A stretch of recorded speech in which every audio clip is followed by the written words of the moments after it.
Hi, my name is Dariush Mozaffarian. I'm a physician, cardiologist, have a PhD in public health. I have been working in research on food, nutrition, health for my whole career.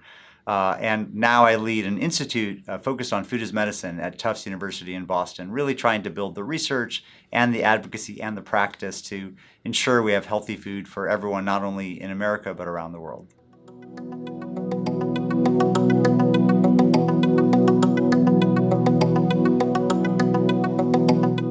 When you look at different types of food, some foods are clearly associated with health benefit, some are clearly associated with health harm, and others are kind of neutral in between. Seafood is clearly one of the ones that's associated with health benefits. People who eat more seafood have lower risk of cardiac death and cardiovascular disease, and maybe even other conditions like depression and inflammatory diseases. So I think of seafood as a superfood, fish as a superfood, particularly those that are rich in omega-3s and other nutrients. These are foods that are really essential for health that everybody should be trying to get into their diets.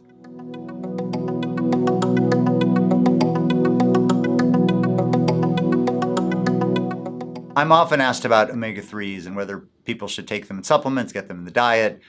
There's so much evidence, overwhelming evidence on health benefits of omega-3s. And what's interesting is many of those studies are from supplements, many of the other studies are from diet, and some of the findings are similar. So it does seem that you could get your omega-3s from supplements or the diet and get health benefits. But I believe kind of in first principles, we don't know everything there is to know about nutrition. And so most of the long-term evidence for long-term health benefits comes from the diet. And so I really encourage my patients and in my public health expertise for people to try to get their omega-3s from their diet.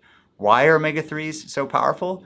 It's quite interesting that if you look at so many other nutrients that we talk about and we think about vitamins, minerals, many other nutrients, if you take them in pill form, nothing really happens to the body. You can't really usually demonstrate any obvious physiologic effect. We think there's benefits and we have evidence for there's benefits, but those can't be documented so easily. What's really interesting with omega-3s is when you just give omega-3s as pure supplements, you see benefit after benefit on major risk factors. Triglycerides go down, blood pressure goes down, heart rate improves, vascular function or the function of your blood vessels is healthier. Adiponectin, a marker of healthier fat cells, goes up actually. And inflammatory biomarkers go down. So this is one of the few nutrients of all the supplements and all the world of nutrients that there are out there. This is one of the few nutrients that just, given in pure form, dramatically alter human physiology.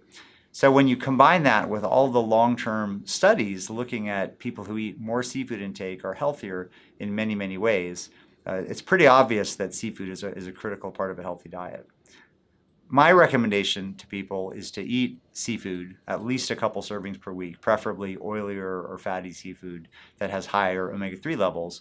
If in addition to dietary intake, a person wants to be sure to be getting enough omega-3s, or if for whatever reason, taste or other reasons they don't like seafood, then I think additionally having a supplement of omega-3s is a reasonable choice. Omega-3s from seafood are among the most well-studied nutrients we have in all of nutrition. Omega-3s have shown benefits in long-term observational studies looking at people's reported intake of fish. They've shown benefits in blood biomarker studies where you measure their levels in the blood and relate those to disease outcomes. They've actually shown benefits in randomized trials for cardiovascular events, heart attacks, revascularization, mixed evidence, but some evidence in trials for sure. And then they've also shown benefits in many randomized trials of risk factors for cardiovascular disease and a healthy metabolism, things like blood pressure, heart rate, blood vessel function, function of the fat cells, inflammation. And so if you look across all of these lines of evidence, in addition, of course, to animal evidence and cellular studies and in vitro studies, this is one of the most well-studied, well-documented nutrients that we have in all of nutrition. The major benefits seem to relate to the heart, in particular risk of dying from a heart attack, but also potentially risk of progression of plaque, risk of a stroke, And in some studies, there's also potential benefits for other organs. things like the brain and mood and depression, even possibly some benefits for cancer or autoimmune diseases or inflammatory diseases. Those are not as well established as the heart health benefits. So I think that's where I start when I talk to people about omega-3s. But omega-3s seem to potentially have a range of other benefits as well. When I was training as a cardiologist, it was at the height of the low-fat diet recommendations. And I started doing my own research and realized that fat is really complicated. Dietary fats are very, very different. And so I started my research really looking at omega-3 fats and trans fats, kind of the yin and the yang of the fatty acid world, because it was amazing to me that each of these types of fat in milligram quantities, a gram is 4 calories, right? So we're talking about milligram quantities, fractions of calories, can have powerful effects on our health. And I wanted to understand why. Omega-3s are a beautiful example of how our diets interact with our bodies. Many, many people think about fat in terms of calories. That there's 9 calories per gram of fat. I need to worry about the calories in my diet. Fat is for energy storage. But fatty acids are actually the most bioactive molecules in our food, the most bioactive macronutrients in our food. They're not just inert carriers of calories. When fatty acids like omega-3s get into our bodies, they have a myriad of physiologic effects, incredible physiologic effects. They form the basis of our cell membranes. If we didn't have fatty acids, we wouldn't have cell membranes. We wouldn't be multicellular. And they're not inert. They're actually creating the structure around which our cell receptors live. And so the fatty acids around a receptor modifies its effects. And so the kind of fat you eat actually changes how your cells talk to each other, changes the signaling between cells. In addition, fatty acids are the natural ligand or activator of many genes. And so when you eat different types of dietary fats, those fats go into the bloodstream, they bind to specific receptors and go into the cells and actually affect the gene's function. And so this, for example, is why fish oil lowers triglycerides by directly affecting at the genetic level the liver's production of triglycerides. Fats in general, and omega-3s in particular, are also precursors to many, many active molecules, biosignaling molecules, hormones in the body, steroids being a common example, but also eicosanoids and leukotrienes and specialized mediators of resolution of inflammation.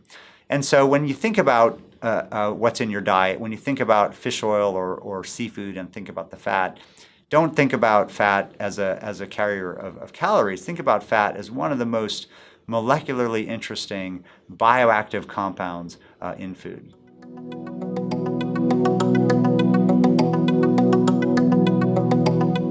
Right now in the United States and increasingly around the world, people are infatuated with protein. They're trying to get more and more protein into their diet.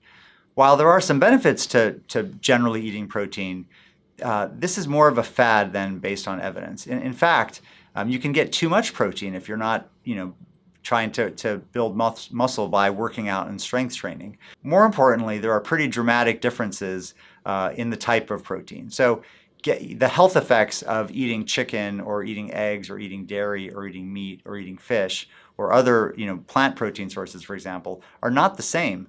Not necessarily because the amino acids are different, but because the foods are different. And so I do not think of fish and chicken and eggs and poultry as all similar.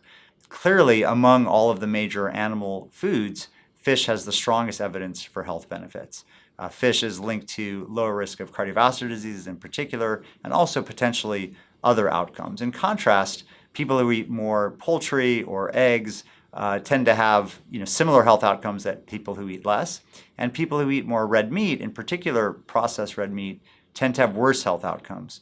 And so I think among kind of the typical animal food sources, there's clearly a hierarchy of health, with fish at the top, poultry and eggs and dairy in the middle, and red meat and especially processed meat toward the lower end.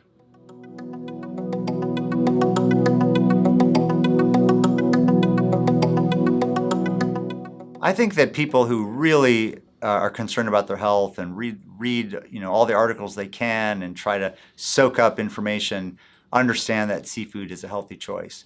I think still most people in the world who are busy and running about trying to lead their lives and make healthy choices for themselves and their families, I don't know how much they actually think about the health benefits of fish and seafood versus other foods in the grocery store. And so I think that the scientific community, the public health community, government guidelines have been only partly successful at getting the message out around the benefits of seafood. When people are picking food to grill, for their family or for themselves, when people are making a sandwich, when people are thinking about something to put on top of a salad, really fish and seafood should be among the first thing that people think of, both for the flavor and for all the cultural things you can do with fish and seafood, but especially for the health benefits as well. So I think the message has been only partly heard by consumers. I think in addition, unfortunately, there's been a little bit too much focus on potential contaminants or harmful things in fish and seafood that has really confused people. Mercury in particular, we've done a lot of research on mercury in fish. For women who are pregnant, certain very specific species that are high in mercury should be avoided. But all the rest of the species should be eaten by women who are pregnant to be sure their babies are getting enough DHA. And for everyone else in the population, fish is really healthy, and you really don't need to worry too much about mercury levels. And so I think that there's also been this unfortunate mixing of the potential harms and risks of fish and seafood, which we and others have done research on this. You're talking about 1,000 to 1 of health benefits versus health risks when you're talking about fish or seafood. So I think there is positive consumer recognition of the benefits of fish, but I don't think there's recognition of how important fish and seafood is for the diet, how important it is to be sure you're eating some fish regularly every week in your diet, and a little bit too much fear about some of the risks versus the benefits.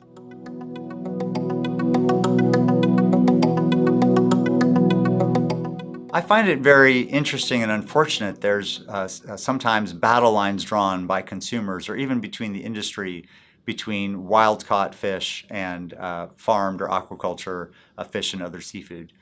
It is interesting that among kind of the major animal protein sources that humans eat, fish is really one of the only ones for which wild-caught is a major source. If you look at chicken or beef or pork, that's essentially 100% farmed around the world. And consumers don't say, oh, I'm not going to have farmed chicken or I'm not going to have farmed beef. I want wild-caught beef or wild-caught chicken. That just doesn't happen. So seafood, we fortunately have both, and both are really important industries. But I think there has been some unfortunate demonization of one side or the other. And the reality is that we have to make sure that all the food we produce on the earth is done so sustainably and responsibly. And there are aquaculture practices that are responsible and sustainable, and there's ones that are not. And there are wild-caught practices that are sustainable and responsible, and there's ones that are not. And this is also true, as I mentioned, for the way we raise chicken or the way we raise beef or the way we raise a lot of our food, the way we raise corn and wheat and rice and soy on this planet. And so I think we definitely have to, I know we definitely have to ensure that we're raising our food in a sustainable fashion, that we're using the world's resources sustainably, or otherwise the human race is gone. But I think aquaculture is a part of that solution, and has to be done sustainably, responsibly, in a way that ensures that we can get the seafood that is so important for our health and for culture and taste and flavor to the world.